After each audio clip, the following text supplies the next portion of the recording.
Last episode. So, what has taken place in the last 5 games of the season? All right. So, what's taking place in the last 5 games of the season? We ended up going 3-2 in league play. So, we beat McKinley Tech, Phelps, and Cardozo. Cardozo was an easy one for us. We went right through that. McKinley Tech, that was probably our most complete game, offensively and defensively. Like we executed that game to a T.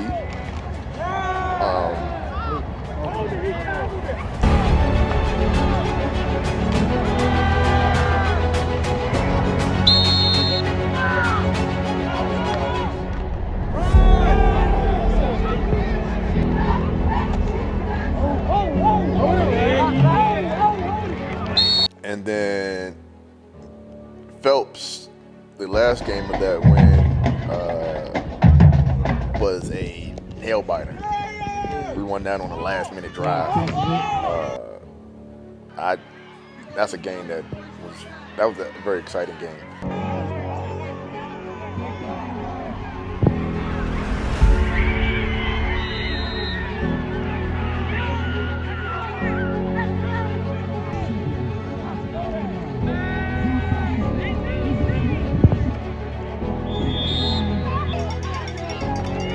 Back rolls right, those are the Wiggins.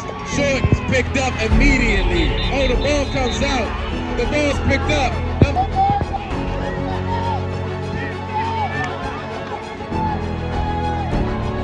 Late, takes a snap, goes right. He's still on his feet. He's not a lot of space.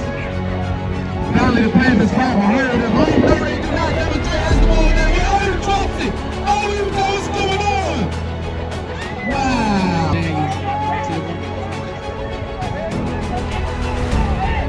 Is under pressure, he steps up in the pocket, he's wearing number 53, goes down.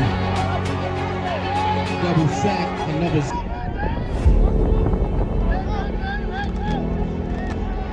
Number 3 keeps it. Flag on the play. It's end zone as we lost to Bell. Bell put a pretty good beating on us. And then we lost to Ron Brown on a last-minute drive.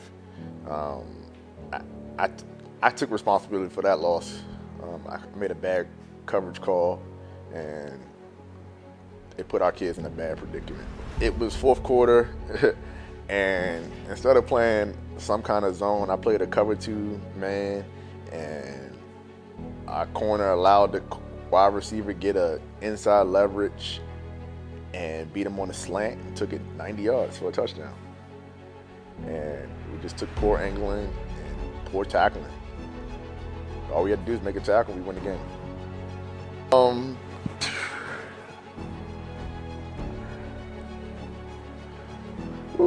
All right, so some things we had to overcome was the last couple weeks of the season. We had a sewage problem at the school. First at 5, there was no school again today for Anacostia High School. Instead, crews and they ended up shutting the school down for a week, and it pushed a game back to a Monday. It pushed our McKinley Tech game back to a Monday, and then it pushed our Phelps game back to the following Monday, and then we still had to play in the playoff game, that same Friday. So it kind of put us with 3 games within a 2-week span, and it was a lot.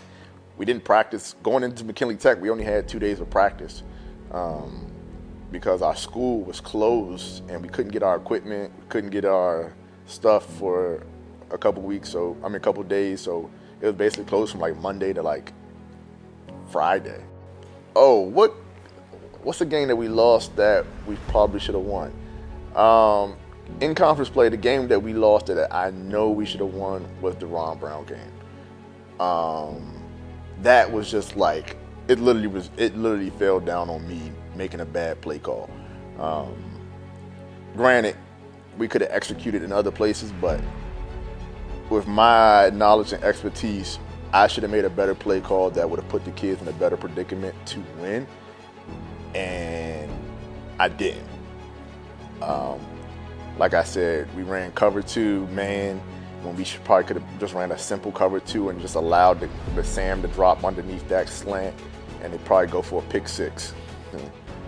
Some things I think the kids learned this season is how to be a better football player, and what I mean by that is, from a preparation standpoint, what it's like to prepare, from practicing to film to school to game readiness, like bringing a sense of organization to their life, that if they plan on playing in the next level, that they'll have to experience at an even greater magnitude. What we tried to instill with them as a coaching staff was, if you want to play at the next level, these are the things you have to do. You have to be able to watch film at night. You have to be able to do your homework. You have to be able to go to practice. You have to be able to lift. You have to be able to go to treatment. You have to be able to, withstand the life of being a student athlete. Has there been a difference from the beginning of the year on and off the field? Yes. The goal is to not be in the same place you started in the beginning of the year at the end of the year, right? Each week we want to get 1% better, and we preach that to the kids. Hey, you got to get 1% better each day. That 1% is going to mean more to your success than anything else in the world, right?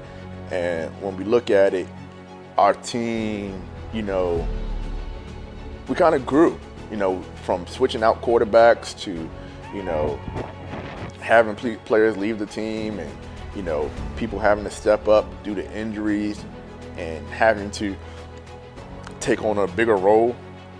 We grew.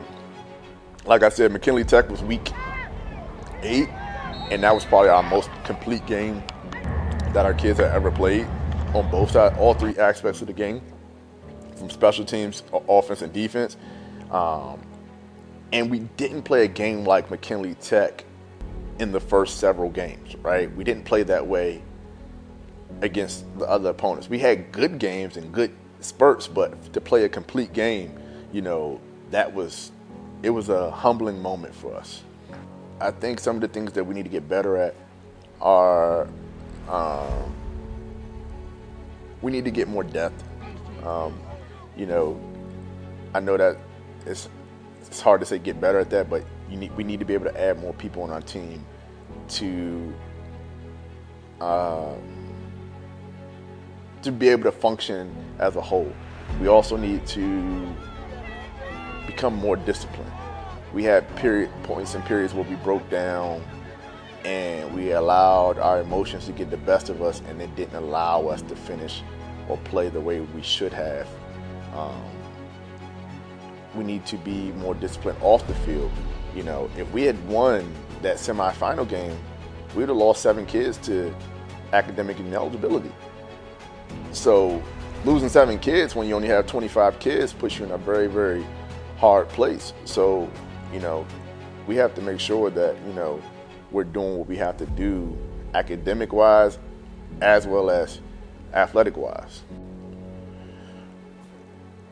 What are our plans for the off season? So typically after the season, I'll take a few weeks off before I get back to working. I typically, like the first week of December, I start scoping out, spring workouts, spring lifts, spring camps that we might want to travel to, spring practices we might want to travel to. I'll also, make sure that we're working on a depth chart for spring ball, and, making sure that our guys are still watching film, getting better each and every day, and that we're, preparing for week 1. As of right now, we open up with DPA week 1 again. So, everything is geared now for opening up against DPA. What's to come next year?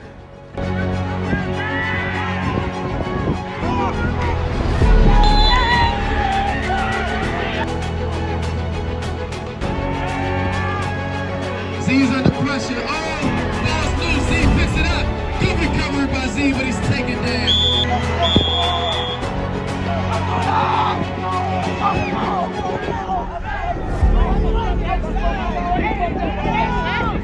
We get a lot of pieces back. We only lost 4 kids this year. All right. We get a lot of pieces, and we're hoping to add a few more key pieces. We bring people like Zay back, number 8. He went first team, all conference on offense and defense.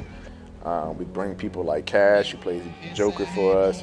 We bring back our corners. We also add our strong safety, Carlos, who was ineligible all year, but he should be good to go next year. We bring back 90% of the defense. I think we only lost 2 people on defense this year. So two of our starters on defense, I should say. So we bring back a lot of good stuff. We'll probably look to add a little bit more for depth-wise, but offensively, we also look pretty good too coming back. I mean, worst thing about it is we lose both of our starting tackles, but we bring T3 back. T3 was amazing offensively, and he played stellar on defense. T3 probably played 95% of snaps in every game on all 3 aspects of the game. So, you know, he was our workhorse this year. So I'm excited to see what he looks like in his senior year. We'll be very senior heavy next year. It might be a year where we graduate maybe 10 seniors next year.